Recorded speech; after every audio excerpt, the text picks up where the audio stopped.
ابھی آپ کے پاس تین چیزوں کا ہونا ضروری ہے، بیج اور زمین اور موسم۔ بیج جو ہے یہ نیکیاں ہیں، اور زمین تمہارا دل ہے، اس کا اتنا ہی پاک ہونا ضروری ہے، اور موسم یہ رجب کا ہے، اس میں تو کوئی شک نہیں ہے کہ عبادتوں کا موسم ہے، فصل کی اچھے لانے کا موسم ہے۔ لیکن سب سے پہلی چیز اب ہمیں ضرورت ہوتی ہے کہ ہم کیا بیج بو رہے ہیں۔ شیخ سعدی رحمت اللہ تعالی علیہ فرمایا کرتے کہ زمین میں ادرک بو کر کے گنا آنے کی امید تو نہیں کر سکتے، جو بویا ہے وہی اسی کی فصل آئے گی۔ لوگ عمل خیر کریں تو اس کا نتیجہ بھی خیر آئے گا، اور برائیاں کریں اور پھر رمضان میں یہ انتظار کریں کہ میں نے جو بویا ہے اس کی فصل آئے، تو ایسا نہیں ہوتا۔ بہت سارے لوگوں کا وہ شک بھی میں دور کرنا چاہتا ہوں کہ رمضان المبارکہ میں فضیلتوں کو آپ سنتے آئے ہیں، رمضان ایسا مہینہ ویسا مہینہ، اتنی برکتوں والا، اتنی رحمتوں والا، لیکن بہت سارے لوگوں کے حالات چونکہ تو ہی رہتے ہیں رمضان میں ویسے ہی ہیں، وہ لوگ کچھ بھی نہیں بدلے۔ تو اس میں رمضان کا قصور ہے کہ اس مہمان کا قصور ہے، اس انسان کا قصور ہے؟ وجہ یہ ہے کہ رمضان المبارکہ یقیناً اتنی برکتوں اور رحمتوں اور سعادتوں لے کر کے تو آتا ہے، لیکن تمہیں 2 مہینے پہلے سے کہا گیا تھا کہ فصل کے لیے تیاری کرو، تم نے بیج نہ بوئے، اپنی زمین کو صحیح کیا ہی نہیں، پھر رمضان میں جو بارش ہو رہی ہے اس کا فائدہ کیا ہے؟ روڈ پر 10 سال بھی بارش برسے وہاں پر کوئی فصل نہیں آئے گی، کیونکہ وہ زمین سخت ہے اور بیج بونے کے قابل بھی نہیں ہے۔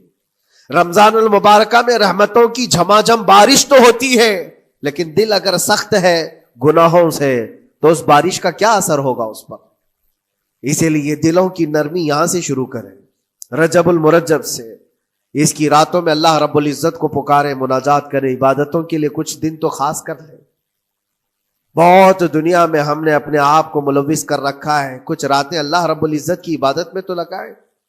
اللہ کے نبی صلی اللہ تعالیٰ علیہ وسلم کی ایک حدیث ہے، جامع الاصول سے نقل کی ہوئی، رجب المرجب کے پہلے جمعے جو ہم لوگ ابھی گزر چکے، ابھی یعنی وہ رات تو گزر چکی، کل کی جو گزری ہوئی رات ہے رجب کی، یہ پہلی جمعہ کی شب تھی۔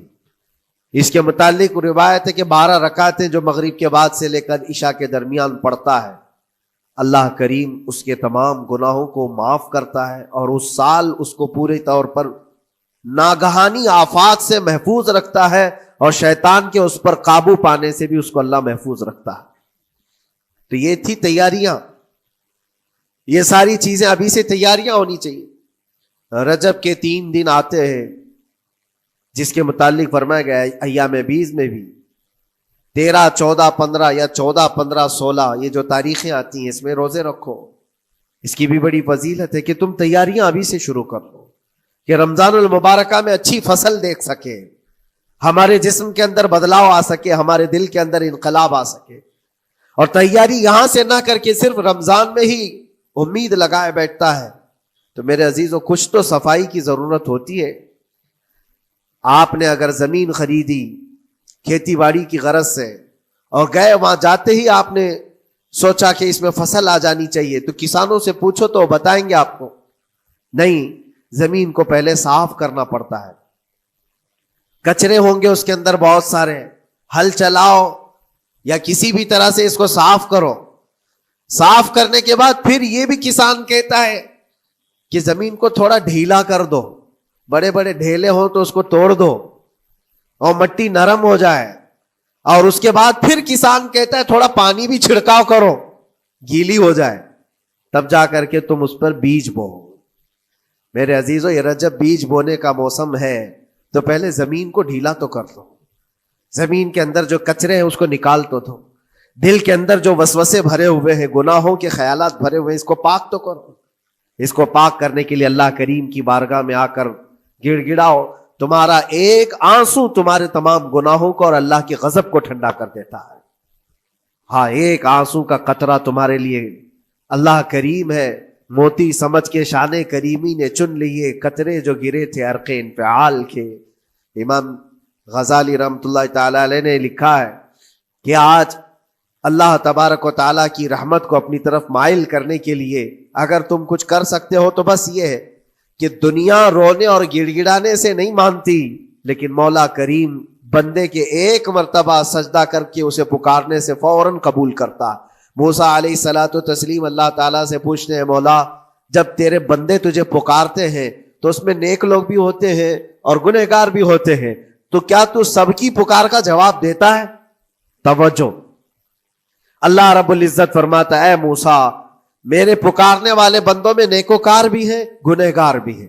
ہاں، نیک بندہ جب مجھے پکارتا ہے یا ربی، تو میں جواب میں کہتا ہوں لبیک یا عبدی، اے میرے بندے میں حاضر ہوں، بتا تیری کیا حاجت ہے۔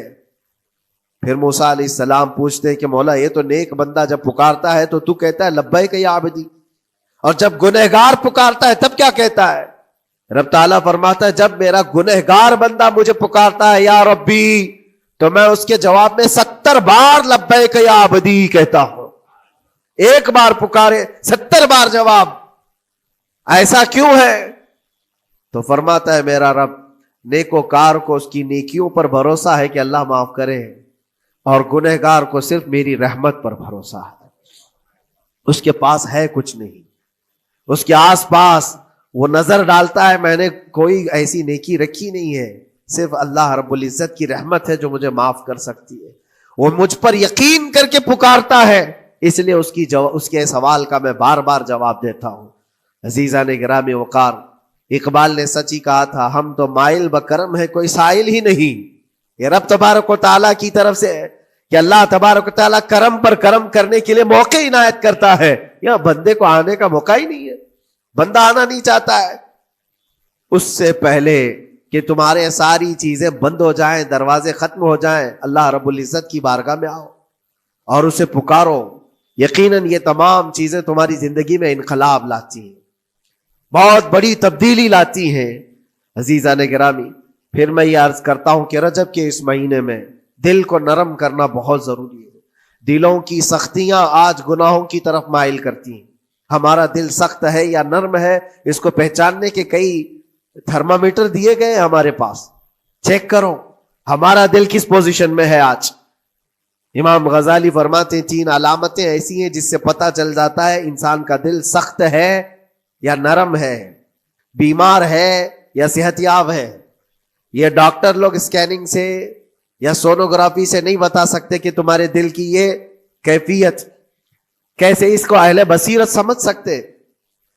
فرماتے ہیں کہ اگر مسجد میں زیادہ دیر تک بیٹھ نہیں پاتا تو سمجھ لو اس کا دل بیمار ہے، اس کا دل سخت ہو چکا ہے، اس کو مسجد میں بیٹھنے نہیں دیتا۔ یہی دل ٹیلی ویژن کے سامنے 3 گھنٹے بیٹھے، اس کو کچھ بھی اکتاہٹ نہیں آتی، موبائل پر گیم کھیلتا رہتا ہے، 4 گھنٹے گزر گئے کہ 5 گھنٹے گزر گئے اسے پتہ ہی نہیں۔ آج ایک سروے کے مطابق ہر انسان جو موبائل چلاتا ہے اس میں 18 گھنٹے وہ بیزی ہے دن کے۔ کئی جگہوں پر ایسے حالات آئے 18 گھنٹے دن میں ہوتے ہی ہے 24 گھنٹے، جس میں 6 گھنٹے اگر آرام کے نکالے تو باقی پورے 18 گھنٹے کیسے انسان بیزی رہ سکتا ہے؟ اس میں کھانا بھی ہے، پینا بھی ہے، حاجتیں بھی ہیں، لیکن سروے کے مطابق یہ بھی بات آئی ہے کہ 18 گھنٹے کنزیوم کرتے ہیں۔ میرے عزیزوں، اس میں کوئی اکتاہٹ اور اس میں کوئی ملال نہیں آتا، بیزارگی نہیں آتی۔ اور اللہ کے گھر میں یہاں فرض سے نماز سے ابھی سلام پھیرا کیا کہ بھاگنے کی تمنا ہوتی ہے۔ کئی جگہوں پر تو ایسا ہے، اسی لیے اللہ کے نبی صلی اللہ تعالی علیہ وسلم کی ایک حدیث میں سناتا ہوں، ارشاد فرماتے 2 چیزیں کسی منافق کے اندر جمع نہیں ہو سکتی، 2 چیزیں منافق آدمی کے اندر آ ہی نہیں سکتی۔ وہ کیا چیزیں ہیں؟ حضور پاک صلی اللہ تعالی علیہ وسلم فرماتے ہیں اچھے اخلاق منافق کے اندر نہیں آتے، اور اللہ کی اور اس کے رسول کی ہر بات پر یقین، یہ منافق کے اندر نہیں آ سکتے۔ اور منافق کی یہ علامتیں بتاتے بتاتے میرے نبی نے یہ فرمایا، دیکھنا کہ مسجد میں منافق سب سے اخیر میں آئے گا اور سب سے جلدی بھاگے گا، اس کا دل نہیں لگتا، دل سخت ہو چکا ہے۔ اور بازار میں سب سے پہلے جائے گا اور سب سے لاسٹ میں نکلے گا، بازار اس کے دل لگنے کی جگہ ہے۔ اس کے وہاں پر تفریح کی جگہ ہے. اور مومن کی علامت یہ فرمایا کہ مومن مسجد میں جلدی آتا ہے اور دیر سے جاتا ہے, اس کا دل لگا رہتا ہے. اور مومن بازار میں لوگوں کے شروعات میں نہیں, اپنی ضرورت کے مطابق گیا اور نکل آیا. اور فرماتے ہیں میرے آقا صلی اللہ علیہ وسلم, روئے زمین پر سب سے اچھی جگہوں میں سے کوئی جگہ ہے تو اللہ کا گھر ہے, مسجد ہے. اور سب سے بری جگہوں کے متعلق فرمایا وہ بازار ہے.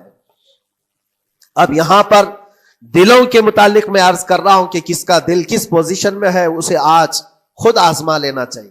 دوسری علامت, امام غزالی فرماتے ہیں قرآن پاک کھولے گا وہ صفحہ 2 صفحہ سے زیادہ پڑھ نہیں پائے گا, بند کرنے کا دل کرے گا. یہ تو چھوڑو اٹھانے کے بعد پڑھنے نہ پڑھنے کی بات ہے, کچھ تو چھونا بھی نہیں چاہتے, اٹھاتے ہی نہیں.